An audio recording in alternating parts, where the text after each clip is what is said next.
Hi everybody, my name is Bria and welcome back to my YouTube channel. If you're new, I am from Toronto, Canada, and on this channel we talk about faith, mental health awareness, topics geared towards young women and teens. And as we go on, the topics will change, but so far I'm focusing on topics that are just real topics about like real life, our struggles, our triumphs, and yeah. So I wanted to do a video because it is Mental Health Awareness Month in the States. So I know it's been a while since I've done this video. I am a horrible procrastinator, and also I'm in school. So I've had like major assignments that I've been trying to complete that has taken up a lot of my time. But I am working on procrastination and definitely trying to upload. So right now I am still in school, so I have a few assignments that I have to finish. So I would say the schedule that I'm working on, I would try to record once every month. That's what I'm aiming towards as I get more comfortable being on camera and doing YouTube, because it's really still daunting for me, but that's what I'm working towards. If you have any suggestions on like timing when it comes to uploading, you can let me know in the comments for anyone who is good at YouTube and who does this. So yeah, I definitely wanted to do a video this month about mental health awareness, and it's May and it is Mental Health Awareness Month in the States. So when it was January of this year, I had the chance to talk about mental health awareness, but I felt like it was kind of a dark month. I feel like we've had a lot of deaths, and trigger warning, I should have started this at the beginning of the video. This video will mention suicide briefly, and depression. So if that's triggering for you, and you feel like you need to take a step back, come back to it later, or just bypass this video, it's up to you. But just a trigger warning, this video will mention mental illness, depression, and suicidal thoughts. So yeah, in January, for me personally, I feel like January was a dark month. For me, mental health is something that is extremely close to my heart. As I go forth in my notes and talk about my experience, you'll understand why. But yeah, I feel like January was kind of a dark month with the death of Regina King's son, Ian Alexander Jr., Chesley Chris, and just even recently, like a lot of suicides have been happening in the media, and I just feel like it's just kind of just dark, and it's kind of sad, and not kind of, it is sad, it's devastating, and it's just really heavy. And for me, as someone who mental illness and mental health is something that I know and is close to my heart, it just kind of pulls on my heartstrings. Like, it's really sad to me, and especially in January, I found it to just be a dark and heavy month. Like, I just had to like take a step back and just be like, wow, this is really heavy, and a lot of people are really going through so many things right now. So rest in peace to Regina King's son and to Chesley Chris, the beauty queen who passed. So in this video, I am going to be telling a little bit of my story, and my story dealing with depression, how that happened for me in my life, and where I am today, and the reality of what it is. And also I have a lot of notes that I've written down, so if you see me looking away on my computer, that's where I'm looking on my laptop to look at the notes. Yeah, so I'm just going to be talking about it, and I just really want to raise awareness when it comes to mental illness and mental health, particularly in the Black community, but culturally, how it affects us and the stigma that comes along with it. I just want to raise this conversation because I feel like there's so many preconceived notions about mental illness and mental health, and there's also a big stigma when it comes to it because a lot of people just don't know, and there's a lot of ignorance when it comes to it. And you know what, I don't blame many people when it comes to their ignorance, because we really don't have to talk about something or raise awareness to something unless we've been through it ourselves, or we know family members or friends who have been through it. So yeah, so I'm just gonna get right into my notes. So to start off, I want to explain what a mental illness is. I feel like on social media, whenever something happens, like say someone passes, they die by suicide, you know, unfortunately, we always see these tweets, like on Twitter, I'm on Twitter, that say check on your strong friends, or like mental health awareness and depression this and mental illness that. But I feel like a lot of people don't really know what mental illness really is. Like, it's just something that we see in the media a lot. We may read about it, but we don't really know what it is. So I just want to explain what mental illness is and explain it as something that can happen to anybody and why we need to break the stigma. So, a mental illness is a health condition of the brain, and it involves changing in your thinking, perceptions, feelings, ability, and behavior. So, to break it down, um, I guess I used to hate when people would do this, would relate mental illness to physical health. It used to bug me when I had my own experience with depression, but I guess it is true. Like, if you were to go to the doctor, if you broke your hand, you would go to the doctor to get help.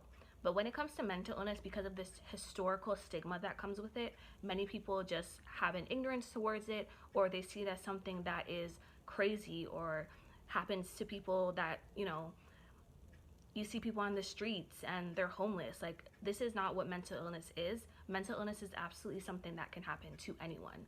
So basically, it's a disruption in your brain. If I can give an example of depression, for instance, depression can be caused by many different factors. So trauma, maybe you grew up in an environment where, you weren't really given the tools to cope with your self-esteem. You dealt with a lot of loneliness. You were bullied. That can affect your brain and your feelings, your emotions. Mental health has to do with your emotions, how you feel, how you see life, how you process things in the world around you. So it's basically a disruption of your brain. If I can relate it to depression, when it comes to depression, we need serotonin. So that's the feel good. Serotonin is the feel good chemical that's in our brain that allows us to feel happy, allows us to feel to function as we normally would. And happy chemicals in our brain actually help us to function at our best. But when we don't have enough of them, it can cause us to become sad. It can cause us to become depressed eventually. So this is depression is a good example of what really happens in the brain. It's a disruption, and it can happen to anyone. Our brain is a complex and an amazing tool, and it's something that we have to take care of. And when it's disrupted for any reason, this is what leads to a mental illness. Sometimes it's not even a chemical imbalance. Sometimes it can be trauma related, like I said. It can be genetics. It can be something that runs in your family when it comes to your brain health. Yeah, and I have a few more notes, so I'll go into that to tell you what it is and how it affects our brains. So my notes here say trauma, chemical imbalances, like I said, these are some of the causes. Environmental factors, genetics, stress. When your brain is too stressed out, things can get out of whack. The brain is overwhelmed. Cultural and social influences, bullying, low self-esteem, and addiction. How drugs affect your brain. And I just gave the example of depression. Different types of mental illnesses. So there's depression, bipolar disorder, schizophrenia, eating disorders, borderline personality disorder, anxiety disorders, just to name a few. So these are just the different names. I know some of them might be familiar to you and some of them might not, but these are just the different ways that mental illness can manifest in your brain. It can manifest as extreme low mood. It can manifest as mania when you are, happy. Maybe you're extremely down sometimes, but then you're extremely happy, just kind of like an erratic happiness. That's bipolar. Schizophrenia, some people, when their brain has disturbances, they might hear things, they might see things that are not there. And this does not mean, I know it sounds like it's something that is just like out of a movie, but this is how complex the brain really is. And when your brain is functioning in a way that's different, or it's affected in a certain way, this is what can happen. Eating disorders is a form of a mental illness because that affects your thinking, oh, I'm not thin enough. And it's actually one of the deadliest mental illnesses, especially anorexia. It's hard to treat because it's your mind telling you these things, that I'm not enough and that I need to keep losing weight. Borderline personality disorder, that's marked by impulsive behavior. And for people who really know for people who really know what it is when it comes to these mental illnesses, I'm just doing like a little bit of synopsis. So these are just light notes. It's nothing that's like too deep. Anxiety disorders, when you're just, super anxious.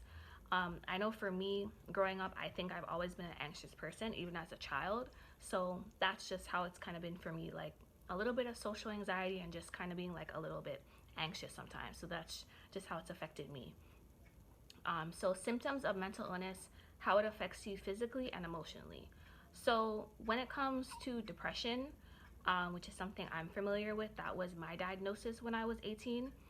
Um, you can get changes in mood, so you feel sad, you can be down, crying excessively, not wanting to get out of bed, irritability, increased anxiety, changes in school and work performance, changes in eating and sleeping patterns, hopelessness, and at its worst, suicidal thoughts. So, as it pertains to depression, the reason why it will manifest in this way is because basically there's not enough feel good chemicals in your brain, like I said. So, basically, the brain just doesn't know how to respond to that. It's just your brain just basically becomes super overwhelmed with chemicals that are just not happy enough chemically in the brain, and it's just you just start to just deteriorate. You just feel sad all the time, and I'll get into that more as I talk about my story. um, Also, a little bit to touch on suicide and suicidal thoughts, the reasons why someone might feel suicidal, or go into that place where they feel like they can't go on. Mental illness might affect you to the point where you feel like you're suicidal. So depression, it may be bipolar disorder, schizophrenia, and other types of mental illnesses that manifest. And sometimes when they're not treated or they get worse, it can lead to suicidal thoughts, especially depression. Depression really can lead you to suicidal thoughts because of, like I said, just not having enough of those feel-good chemicals. And also it's an illness that it affects your thinking. So, it lies to you and tells you sometimes, I'm not enough, or I have to be perfectionist, or you start to see the lens through a negative mindset compared to someone who doesn't have depression. It's a lot difficult to overcome negative thoughts and negative thinking. Suicidal thoughts and suicide can also be caused by bullying. So bullying in school, even work, even as adults, that can cause suicidal thoughts. So who can mental illness affect? There is no exception to who can be affected. It can affect absolutely anyone. So the reason why this video is so important and dear to my heart is because when it comes to like this stigma and who we think is affected by mental illness, I think sometimes in especially like Black communities, well, it's actually culturally in different communities. Like it could be the Asian community, it could be an Indian community. But for me as a Black woman talking about it, I feel like because some of our Black family members and friends, they don't know, they think this doesn't happen to a Black person. Like we go to church, we believe in God. But honestly, guys, you can believe in God and be a believer as I am and still struggle with your mental health. Your brain can still become sick. And this is exactly what happened to me. And I didn't think that it could happen to me, honestly. Like I didn't know anything about mental illness or depression. Like when it happened to me, I didn't know anything about it. And I really did think that like it was something like out of the movies. Like maybe this happens to someone who comes from a home where things are not so good, or but it can happen to literally anyone because we all have brains and brains can get sick. So statistically, 1 in 5 are diagnosed with mental illness. So 1 in 5 people are diagnosed with mental illness. It can range from some people deal with mental illness even when they're kids. So like 9 years old, I've heard. That's really devastating when I think about it. 9 years old, maybe younger, from 15 to 24 and onward. It can affect some people when they're older as well. So what is the effect of stigma on mental illness? So stigma, what it is, it's usually caused by ignorance or fear of surrounding what people think mental illness really is. So for many, they might see mental illness as something that is associated with you being crazy or madness. Even in the church, some people might say that you were possessed by demons. Like this is just kind of like the ignorant things that I've heard when it comes to mental illness, and you might have heard it as well, but they're simply not true. And stigma can actually cause a lot of people, especially in the Black community, when there is a lot of ignorance surrounding it, from reaching out for help. You might be in the church and find out that you have a diagnosis of depression or postpartum depression. You just had a baby. That's another form of depression when you have kids, after you have kids. And now you feel like I can't even reach out to anyone because people are going to judge me or say I wasn't praying enough. But this is just not true. Everybody's brain can get sick, and I feel like stigma, which is ignorance to mental illness, and ignorance is something that we don't know, can really hinder people from seeking the help that they need. And I feel like if we have these conversations and we educate ourselves on mental illness, we can help a lot of people and actually save lives, because Some people won't even reach out, and they might end up taking their lives when they're in that dark place because they didn't get the help that they need. So stigma can also contribute to feelings of isolation, shame, and hinder those who need help from seeking it. So um, who gets mental illness? So like I said, it's not a white thing. It's not something that other cultures just get. It can happen to absolutely anyone. So what are the resources that you can do? What are the resources that you can seek when you struggle with a mental illness? So therapy and professional help. So it depends on your situation. If you feel like, you know, you're at a serious place and you're dealing with like suicidal thoughts, or your mood is just extremely low, you might need to speak to like a professional or go to your doctor that will then contact a professional for you so that you can get that help.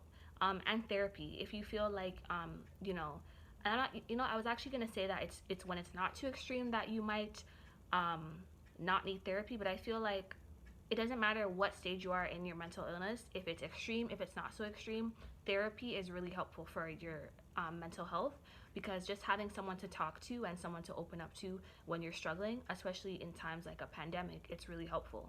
So those are the options that you have when you're struggling with a mental illness, and I will definitely leave links in this video below, in the box, the YouTube box, to let you know any resources. So any links to seek therapy and to seek professional help if you feel like you need it. Okay, so I guess it's time to go into my story of dealing with a mental illness. This is like the first time I've actually done like an open story to anybody of what I've been through. So yeah, I guess this is me just going right into it. So yeah, this is kind of new to me, but to open up about my experience with depression, I was diagnosed with depression when I was 18 years old. So growing up, I was I was a normal child, like meaning that I never had any problems at home. I was like bullied here and there with like teasing, but nothing to like the point where I felt like it would affect my mental health. Like I didn't even know what mental illness was, or what, things that could affect your mental health at that time when I was a lot younger. Like I lived a normal life. I went to school, and I was, especially when I was a child, I was like fairly happy. So I went to high school. I went to like a Christian private high school, and shout out to all the alumni if you guys are in the comments. Yeah, I went to a Christian high school, and I'm trying to think back to if there were any like signs of when things might have, if I ever showed symptoms of depression. I can't think of anything. Like I feel like I was a child who, I was like nerdy, I was going through the phases of like trying to not find myself, but like, that nerdy stage that you go through, like, your teeth isn't so fixed up, and just the puberty stage of like transitioning. I know that's what I went through, like a lot of teens go through. But I don't think it was like really affecting me at that time. But once I got to high school, I was really into like doing well in school, because like I didn't do that well when I was in grade 8 and grade 7 when I had gotten to my high school. So like I got really like kind of like obsessed with like doing well in school once I got to my high school. And I guess I would get stressed out, like really stressed out sometimes, having like a perfectionist nature sometimes at school with my assignments and stuff. But I can't say that me being a perfectionist and doing bad in my assignments, wanting to do well in my assignments, was the main reason for me becoming depressed. I just feel like maybe me getting stressed out was a trigger that happened for me. Like I know my personality, I can be kind of like a perfectionist, and probably some of the reasons why it takes so long to do these videos sometimes, but don't worry, I will always do a video. Yeah, I could be like a little bit of a perfectionist sometimes, and sorry, let me collect my thoughts. Yeah, I could be a little bit perfectionist with my like assignments at school. But I think me getting stressed out sometimes was just like a trigger. So I remember like when I would be at school, I would like everything was fine, but then there was like a time where like I just like wasn't okay. Like it was like a slow deterioration of my mental health. And it was like nothing I had ever experienced before, like in my life. Like I was like, what is happening to me? Like I just remember it would be like my mood started to get a little bit lower. I would have difficulties doing my work at school. And like my teachers started to notice, and they're like, I'm a little bit concerned because I couldn't, focus. Like I just got stressed out. Like literally it was like kind of like a breakdown. And like I know that's kind of like a lot of information for me to share, but this is my story and it's mental health awareness month. So like yeah, I guess I got too stressed out with like doing assignments and just trying to, just keep up and be like too perfect in high school. I don't know why. And I had like a little breakdown. Like my mind started to like slow down, and it was difficult for me to do assignments. And then it was just something that like slowly just started to like it persisted as the months went on, as weeks went on, as months went on. And it's just like I think I would have a little breakdown, be home for a while. I wasn't able to do anything. Like I was on the couch, my dad was taking care of me. I couldn't get up. Um, yeah, I couldn't get up from the couch. I couldn't do anything. And then I would go back to school and I would be okay, but it would be like persistent. So it was persistent, and then it would just slowly as the weeks went on, like something just wasn't right with me. Like I was just like my brain was just starting to deteriorate. I was starting to become very tearful and crying. I remember I would like take the bus and walk home from school, and I would just start crying. Like I just didn't know why I was crying. I didn't even care if people were looking at me. Like I just started crying, and I would be home. And I come from a Jamaican background, so my parents really didn't know what was going on with me. Like I think one day I just had opened up to my mom, and I told her I'm just like, I feel depressed. I feel like suicidal. And it just manifested that way. And this is really how depression will manifest itself in someone's brain. Like it really doesn't take much for your, like the brain is so fragile. It can, I know when it comes to, even though I'm talking about something like mental health awareness and suicidal thoughts, there's such a stigma with it, so I'm like careful with my words. I feel like even uncomfortable talking about it right now, but I just know that this is the reality for some people, and I'm still gonna share my story. So it was just really bad. Like that was like a really dark time because no one knew what was going on. And my mom would just, she didn't know what was going on. And like in a Jamaican household, like when you talk about depression, if the family doesn't know, the first thing they'll say is like, what do you have to be depressed about? Like, yeah, food, shelter, clothing, you're good to go. Like, and it's just, I just wasn't okay. And it's just because my brain wasn't functioning where it needed to be. And I think at the time, because my parents didn't know how to help me, I went back to school, and I would still have to do normal things like, prepare for graduation. And this happened to me in the 12th grade. I forgot to mention. So I would have to do things like prepare for graduation and prepare for class trips, and I was still in that depressive mode. So I think at the time I was just calling a lot of people, trying to get like prayer and stuff, but no one really knew how to help me. Like no one knew how to help me because at that time no one knew what it was to have depression. This was something that I didn't even get a diagnosis at that time. I just knew that something was off. So yeah, as the weeks went on, I would have a class trip that I had to go to, and I literally, to describe how serious depression can get when it's not treated, I just literally felt like a robot. Like I felt like I was drained of any happy chemicals in my brain, which I need to function, and I was just doing things because I have to do it. So like preparing for this trip that I don't even think I should have been going to in the first place because I was so not well, but I was like preparing for the trip, and it's like I didn't have any emotions. Like I couldn't be happy. I couldn't be happy with like all the other classmates. I couldn't smile. I couldn't laugh. I was just like a robot. And it's like, it was just so sad because at that time in grade 12, especially if you're last year in high school, you know, you want to be happy. You want to be laughing with your friends. You want to be excited about things. You want to be happy on this school trip with everybody else. But I just couldn't because my brain wasn't functioning the way that it needs to be functioning. And that was absolutely not my fault. It's just something that happened, and it's something that can happen when your brain is not well. it's not a character flaw or something that I did as a person, you know, to get this. It just happened. So I remember like I went on my class trip, and it's like with, you know, all my other classmates in high school, and I was just like, I couldn't sleep. I remember like I would be crying sometimes like when no one was around. Um, your appetite is messed up when your appetite is affected when you have depression, because you know, everything gets affected, your cognitive abilities, you know, to function. You know, you need your brain to do everything. So if there's one sort of mishap in your brain functioning, everything in your, for your body, it gets affected. You know, you feel anxious, you know, you feel like you can't eat, you feel like your sleeping is affected. um, you know, you feel like you can't hold a decent conversation with people, your communication is affected, like everything in your brain is affected.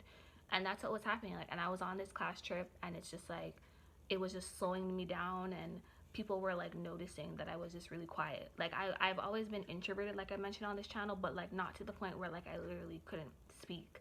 Like I was just a robot. Like I just couldn't function. Like I couldn't say, I could speak obviously, but I could say that I wasn't doing okay on that trip to people, to friends that I had on that trip, but I couldn't laugh. I couldn't just be myself because my brain wasn't functioning the way it needs to function. So at that time, when depression gets to its worst, depending on your state of depression, I know there's a lot of stigma when it comes to professional help. Sometimes people might need to take medicine for it.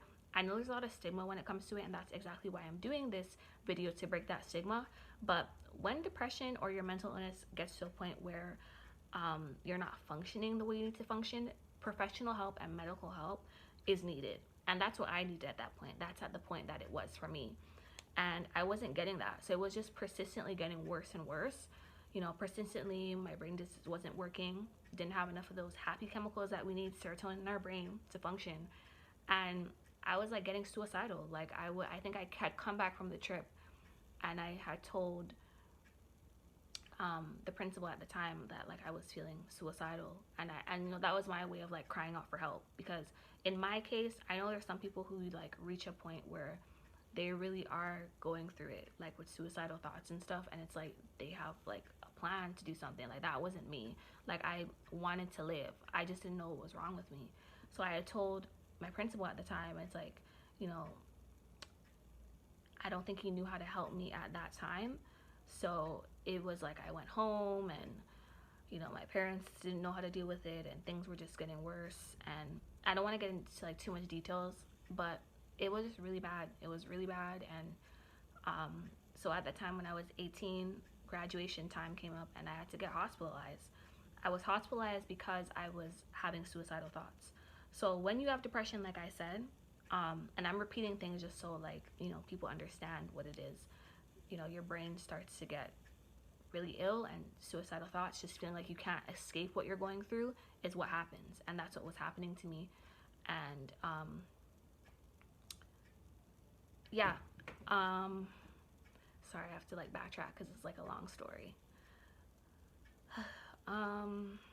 Yes, I was getting suicidal thoughts at that time, and they had to hospitalize me. So basically to like put me on watch in a hospital, you know, just to make sure that I'm okay, and that I wasn't like at risk to myself. And it was just like really sad. Like it was really sad. I was only 18. Like I was super young, and I didn't know what was happening to me. I was crying all the time, and I was questioning God. Like I'm a believer. I was questioning my faith.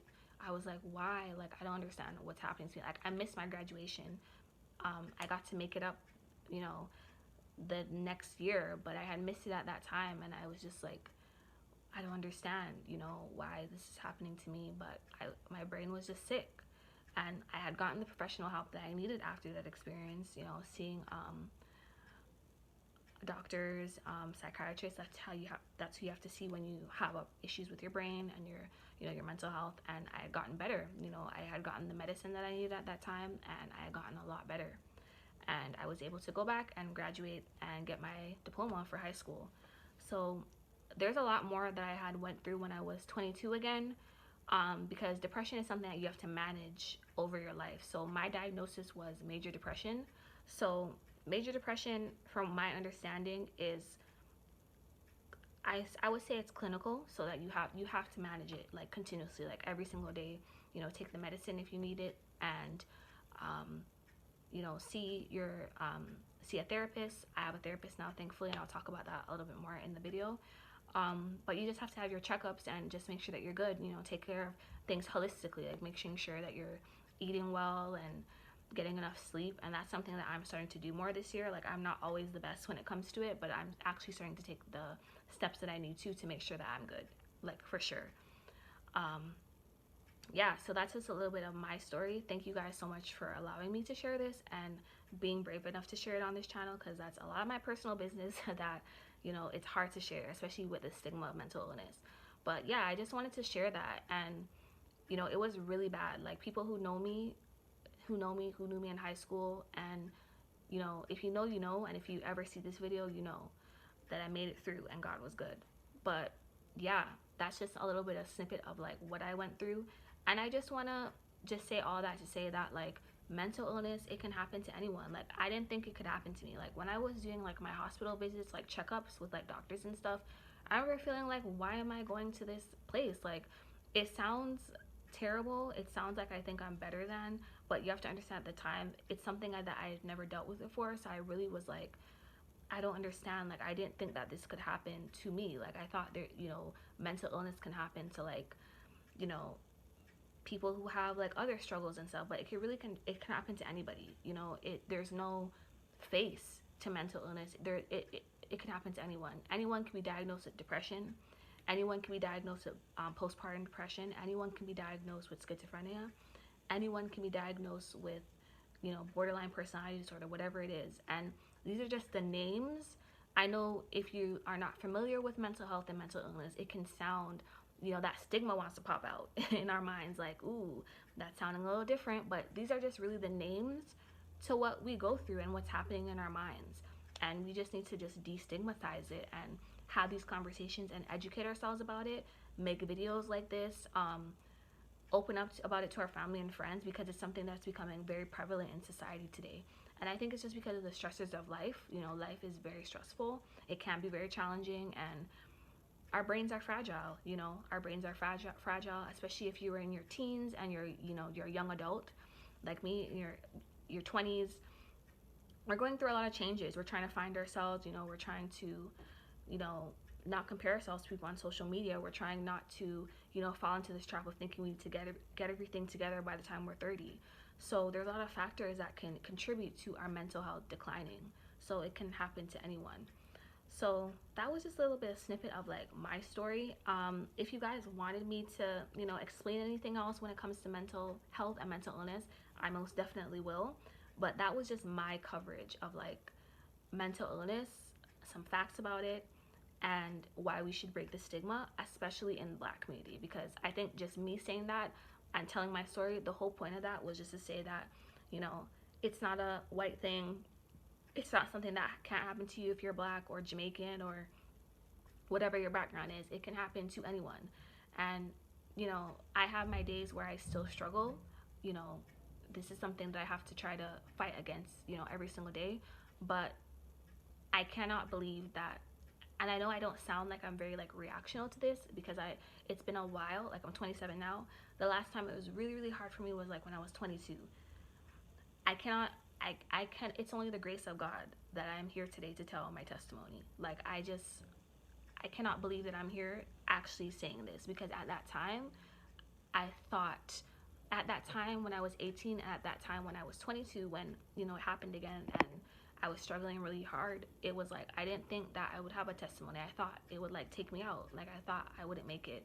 But God had a plan for me, and He has a plan for you if you're struggling. Like, anyone who sees this video who you're having suicidal thoughts, or you feel like I can't do this anymore, or I'm alone and I struggle with my mental illness. I don't care what mental illness you have, bipolar, schizophrenia, you are not less of a person. You're not alone. And I know it sucks that we have to deal with some things in life that are just difficult and things that have a stigma attached to it, but this is just a card that we were dealt. But it isn't you that's the problem. It's society that's the problem, that has a stigma against something that has nothing to do with you. It's just something that happens to your brain. And like I said, I will definitely be leaving resources in my YouTube caption whatever the thing is called.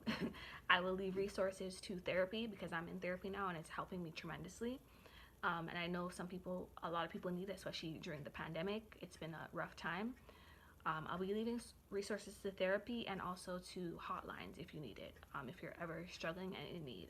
If I'm going to be honest, for me, I know when times were rough for me, like hotlines, and I know some people will say that hotlines are not the most helpful sometimes, but I can say that the National Suicide Prevention Hotline actually will answer if you call. It's not the best type of treatment, but like, it's something if you need it before you're gonna get like actual help. And actual help, like I said, is therapy. If you're able to do talk therapy and speaking to a professional like a doctor who can then get you to speak to like a psychiatrist or someone who can help you. But yeah, if anyone is watching this video and feels like they're alone and they can't do it, you're not alone. There's so many people who struggle with their mental health and that you see on social media every single day, and you just wouldn't know because no one really goes on there to like tell their whole life story. So you're not alone. And in the Black community, I really hope that we can start talking more about this and we can just start raising awareness for something that is just brain health. I call mental health brain health because it's something that we all have to take care of. And I think that's about it.